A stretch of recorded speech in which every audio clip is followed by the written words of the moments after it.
इतने बड़े प्रकरण पर सरकार की किसी प्रकार की कोई प्रतिक्रिया नहीं आती।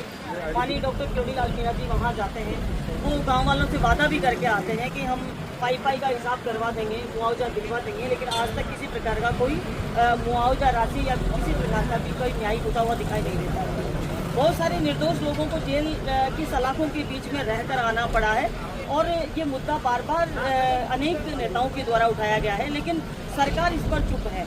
इसी का कारण है कि आज मैंने ये अपनी तरफ से अपने व्यक्तिगत लेवल पे ये विरोध दर्ज कराया है और आगे भी हम विधानसभा के अंदर इस तरीके से सवाल भी हमने लगाया है, पूछा है कि आपने समराव का इतना बड़ा प्रकरण हुआ, क्या गाँव वालों के साथ में आप न्याय करोगे? क्या जो निर्दोष लोग हैं उनके साथ न्याय करोगे? क्या जिन लोगों ने लोकतंत्र की हत्या की, जबरदस्ती वोट डलाने का काम किया, उनके खिलाफ कार्रवाई करोगे?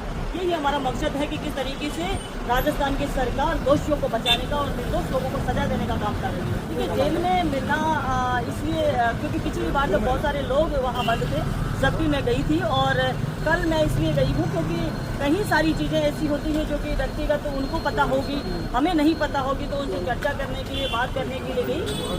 मैंने पूछा कि आपको इतने दिन तक यहाँ बंद क्यों किया हुआ है, कि कौन कौन से प्रकरण तुम्हारे ऊपर दर्ज है?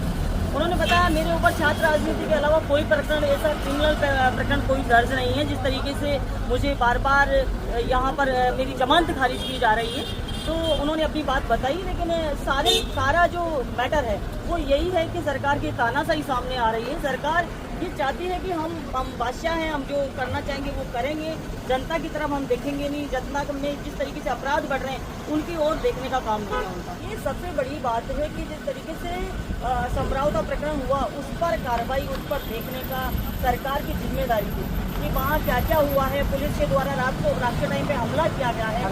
रात का टाइम जरूरी नहीं था उसको पकड़ने के लिए, मारकर नहीं जाता था, सुबह भी पकड़ा जा सकता था उसको, दूसरे दिन भी पकड़ा जा सकता था, लेकिन जो नुकसान उस गांव के लोगों का हुआ है, जो दहशत उन गांव वालों के बीच में आज भी व्याप्त है, वो अभी तक निकली नहीं है। और वो देख रहे हैं, वो सरकार की तरफ देख रहे हैं कि हमें कब न्याय मिलेगा, हमारे साथ कब न्याय होगा। सरकार का कोई नुमाइंदा हमें आकर ये पूछेगा कि आपके साथ क्या क्या हुआ है, आपका क्या क्या नुकसान हुआ है, तो आज भी उस भयावह दृश्य को देखकर रोने लगते हैं। तो उस चीज़ को देखने के लिए यहाँ से सरकार की तरफ से एक ना तो शब्द बोला गया, न वहाँ कोई गया।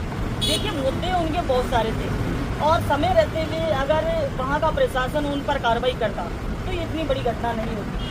लेकिन आज जिस तरीके से पहले कहा गया सरकार की तरफ से कि न्यायिक जांच कराएंगे, लेकिन उसके बाद में आज तक न्यायिक जांच का तो नाम हटा ही दिया इन्होंने। प्रशासनिक जांच उसकी हो रही है, संभागीय आयुक्त तो उसकी जांच कर रहे हैं।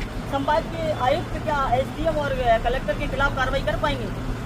ऐसा लगता नहीं है कि उनके खिलाफ कार्रवाई कर पाएंगे। तो हम चाहते हैं कि न्याय हो, जनता के साथ में न्याय हो, निर्दोष लोगों के साथ में न्याय हो, और जो दोषी है उनके खिलाफ कार्रवाई हो। ये लोकतंत्र है और लोकतंत्र को लोकतंत्र के हिसाब से काम करना चाहिए, न कि अपने पावर के हिसाब से या फिर अपनी तानाशाही के हिसाब से। जो ऊपर की जो सरकारें आदेश दे दें कि गलत करना है तो गलत कर दे, अधिकारियों के लिए चीज़ें सोच। आज राज्यपाल जी का अभिभाषण हुआ, उसके अंदर ज़्यादा कुछ नहीं था।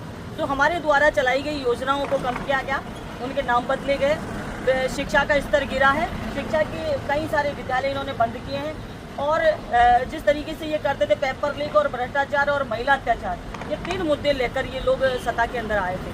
लेकिन ये तीनों मुद्दों पर अभी भी फ्लॉप है, और कांग्रेस की सरकार में जितना अंकुश था उतना आज उससे 10% भी अंकुश नहीं है। पूरे खुले में प्रशासन काम कर रहा है, इनका न एमएलए की मानता है, कोई मंत्री की नहीं मानता है, यहाँ तक कि सीएम का भी किसी को डर और किसी को डिसिप्लिन नहीं है पूरे राजस्थान के अंदर।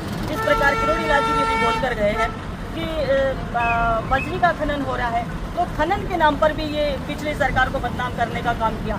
आज खनन कहीं नहीं रुकता है। रात को मैं मेरे क्षेत्र से आई थी, वहाँ थानों के बाहर लोग इकट्ठे होकर ये फरियाद कर रहे हैं कि हमारे खेतों के तार तोड़ देते हैं ट्रैक्टर वाले, हमारे साधन, हमारे जो जानवर, उन पर ट्रैक्टर चढ़ा जाते हैं, मार जाते हैं उनको। एक्सीडेंट की घटनाएं बहुत सारी हो चुकी है मेरे एरिया के अंदर, लेकिन उन पर किसी प्रकार का कोई अंकुश।